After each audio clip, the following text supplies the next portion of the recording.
Quan parlem de residus, parlem d'un problema que no té límits ni final. Encara no som conscients de la quantitat de residus que generem i, sobretot, de les conseqüències que tenen el transport i la gestió d'aquests residus.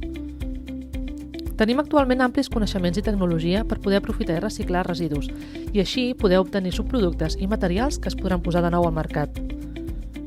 Els primers exemples de recollida porta a porta els trobem a Itàlia i el primer municipi en implantar la recollida a Catalunya va ser Tiana, l'any 2000. Posteriorment s'implanta a altres municipis catalans i també a les Illes Balears i al País Basc.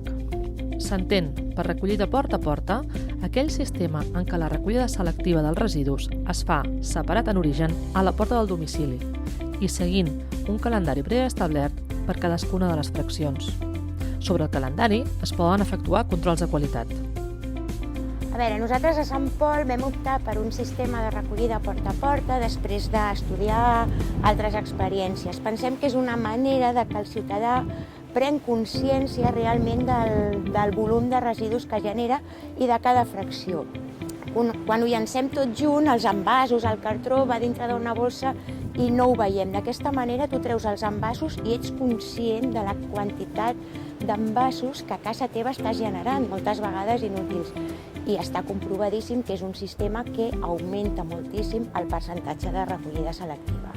No volem avorrir amb percentatges ni xifres, però des de la implantació de la recollida porta a porta al nucli de Sant Pol, les xifres de reciclatge augmenten espectacularment, alhora que disminueix també espectacularment el volum de residus que va a la planta incineradora. Només com a pinzellada. El primer any d'implantació de la recollida, el rebuig va disminuir un 50%. La recollida selectiva d'envasos augmentà un 125%, la de paper un 19% i el vidre un 65%.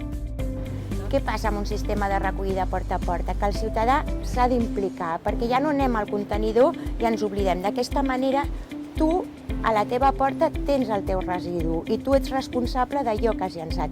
Hi ha queixes per altres ciutadans que no ho fan bé i s'intenta atendre totes, però d'aquesta manera, per exemple, també els comerços són responsables del residu que generen ells a casa seva. No ho aboquem tot conjuntament, sinó que tu a casa teva has abocat això. Si no ho has fet bé, podem contactar amb tu, podem explicar-te per què es fa i d'aquesta manera no és un sistema anònim. Tots hem d'implicar-nos en aquest tipus de recollida. No podem tampoc oblidar, tot i que això no arriba al ciutadà, que els ajuntaments han d'assolir uns objectius marcats per la llei de percentatges de recollida selectiva i en cas de no arribar són penalitzats.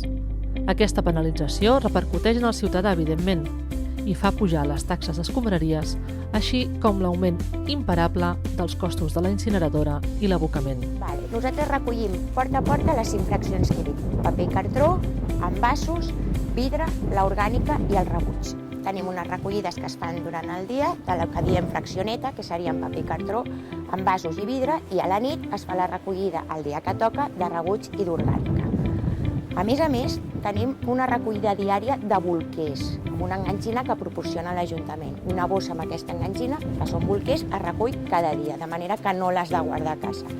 Tenim també una recollida porta a porta de restes vegetals, que es fa tots els dilluns. Només l'has de deixar a la porta de casa ben lligada.